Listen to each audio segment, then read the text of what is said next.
Hello viewers, I doctor SBK Lal welcome you all in this YouTube channel. इस YouTube channel में आपका बहुत बहुत स्वागत है।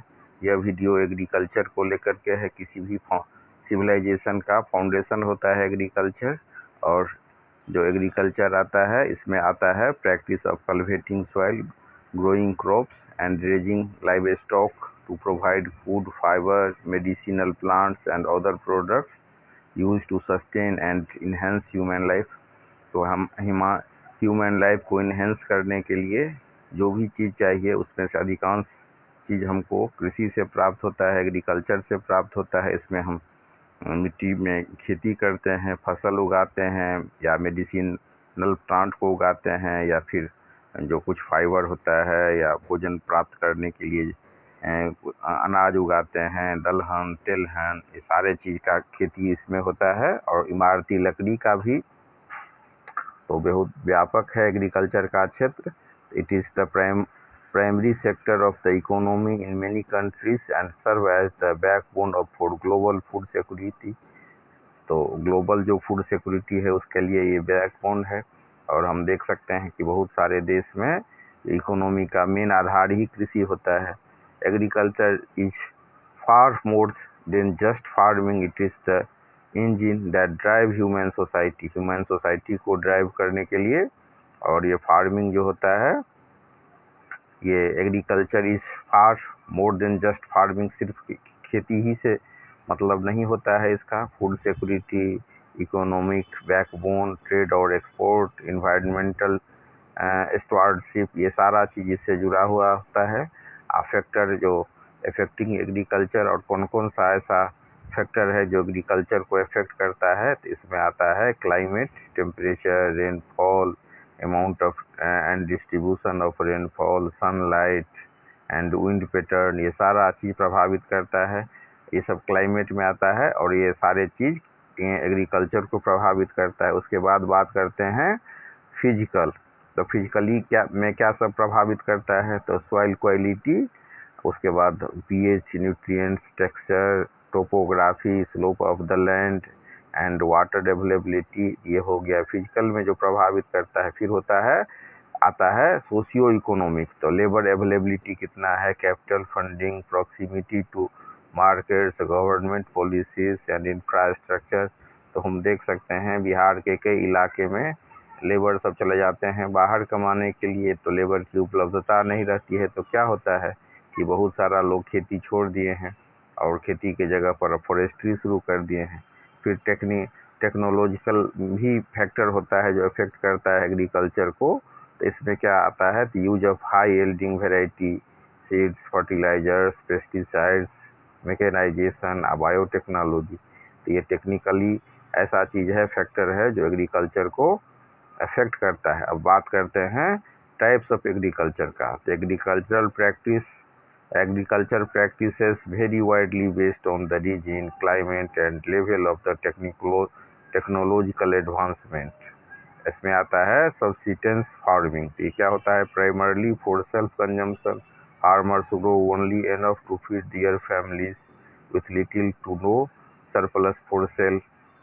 तो सबसिस्टेंस फार्मिंग क्या होता है कि किसान उतना ही अनाज उगाते हैं जिससे उनके परिवार का भरण पोषण हो सके, और वो बेचने के लिए नहीं उगाते हैं। फिर आता है कॉमर्शियल फार्मिंग।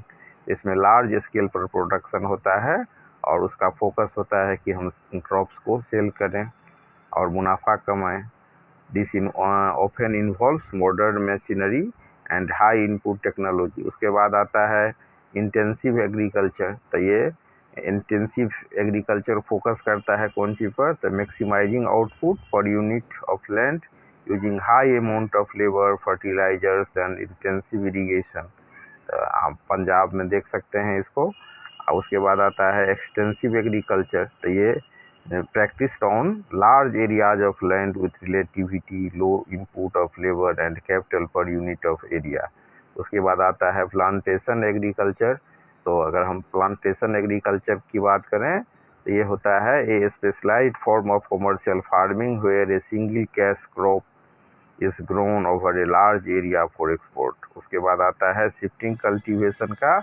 ये ट्रेडिशनल मेथड होता है, a traditional method where forest land is cleared farmed for a few years until soil fertility drops and then abandoned to allow it to regenerate. उसके बाद आता है ऑर्गेनिक फार्मिंग। इसमें जो है नेचुरल प्रोसेस एंड इनपुट का इस्तेमाल होता है और जो सिंथेटिक फर्टिलाइज़र होता है उसको अवॉइड करते हैं, पेस्टिसाइड्स को अवॉइड करते हैं और जो जेनेटिकली मॉडिफाइड बीज सब होता है और तो उसको भी हम अवॉइड करते हैं। अब हम इस तरह से हम देख सकते हैं एग्रीकल्चर यानी कि कृषि वह प्रक्रिया है जिसमें मनुष्य भोजन, रेशे, औषधीय पौधे या अन्य आवश्यक वस्तुएं प्राप्त करने के लिए मिट्टी की जुताई, फसलों की बुआई और पशुपालन करता है। यह दुनिया की सबसे महत्वपूर्ण आर्थिक गतिविधियों में से एक है और वैश्विक खाद्य सुरक्षा की रीढ़ है। कृषि केवल खेती करना नहीं है बल्कि मानव समाज को चलाने वाला इंजन है। पूरी दुनिया में आबादी बढ़ रही है तो भोजन कैसे मिलेगा अगर कृषि नहीं हो, एग्रीकल्चर नहीं हो तो इसके बिना मानव जीवन का कल्पना ही करना व्यर्थ है।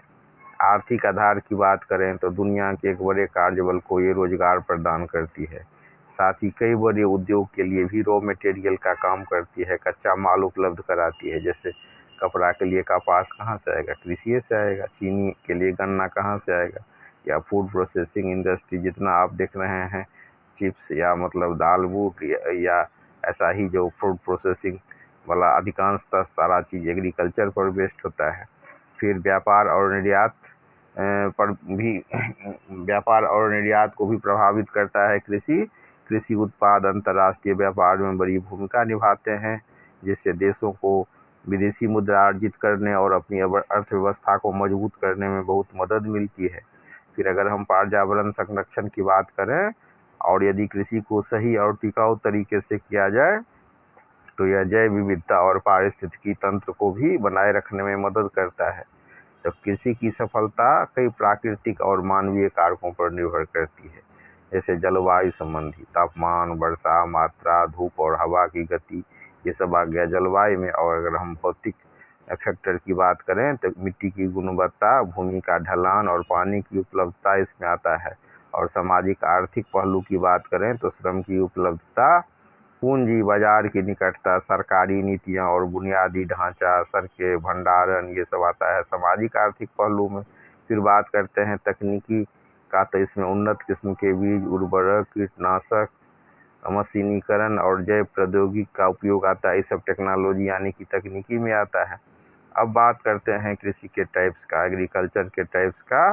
तो सबसिस्टेंस फार्मिंग क्या होता है? निर्वाह कृषि। इसमें किसान मुख्य रूप से अपने परिवार के भरण पोषण के लिए खेती करते हैं। इसमें बाजार के लिए बहुत कम या कोई अधिशेष नहीं रहता है, तो इतना ही उगाते हैं फसल कि अपना उनका परिवार का भरण पोषण हो। फिर आता है कॉमर्शियल फार्मिंग यानी कि वाणिज्यिक कृषि। तो यह बड़े पैमाने पर की जाने वाली खेती है जिसका उद्देश्य लाभ कमाना होता है। इसमें आधुनिक मशीनों और तकनीक का उपयोग होता है।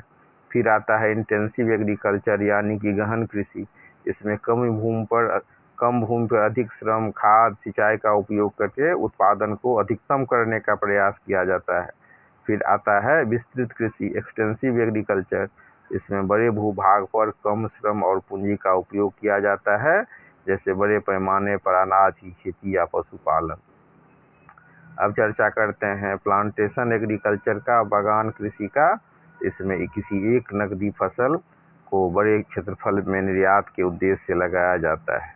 फिर है स्थानांतरीय कृषि। तो इसमें जंगल के एक हिस्से को साफ करके कुछ साल के लिए खेती की जाती है और जब मिट्टी की उर्वरता कम हो जाती है तो उसे छोड़ दिया जाता है। और उसके बाद लास्ट में हम चर्चा करते हैं जैविक कृषि का।